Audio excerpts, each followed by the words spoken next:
ఏలూరు జిల్లా దెందులూరు వడ్లూరు ఫంక్షన్ హాల్లో జరిగిన వివాదంపై దెందులూరు శాసనసభ్యులు చింతమనేని ప్రభాకర్ జిల్లా ఎస్పీకి ఎమ్మెల్యే చింతమనేని ఫిర్యాదు చేశారు.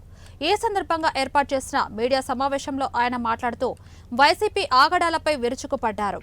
దెందులూరు నియోజకవర్గంలో కోఠారు కుటుంబం చేసిన అవినీతి అక్రమాలు ఎన్నో ఉన్నాయని దుయ్యబట్టారు. కొఠారు కుటుంబం చేసిన ఆగడాలు, అక్రమాలు, అన్యాయాలతో ఆ కుటుంబ సభ్యులు వైసీపీ హయాంలో దందాలు చేశారని విమర్శించారు. నాకేం తెలియదని చెప్పలేదే.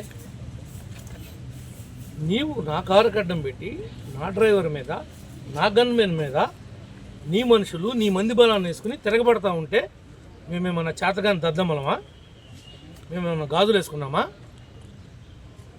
నువ్వు ముండలాగా నువ్వు తిరుగుతూ ఉండి మా మీద తిరగబడే హక్కు మీకెవడిచ్చాడు? ఇది డెమోక్రసీ. నీకు శుభకార్యాలకు వెళ్ళే రైట్ ఉంది, నాకు వెళ్ళే రైట్ ఉంది. నేను వెళ్ళినప్పుడు నా కారు వస్తుంది, మీరు వెళ్ళినప్పుడు మీ కారు వస్తుంది. నేను వెళుతున్నప్పుడు నా కారు కడ్డంగా నీ కారు తీసుకొచ్చి పెట్టి కావాలని నన్ను ఆపటం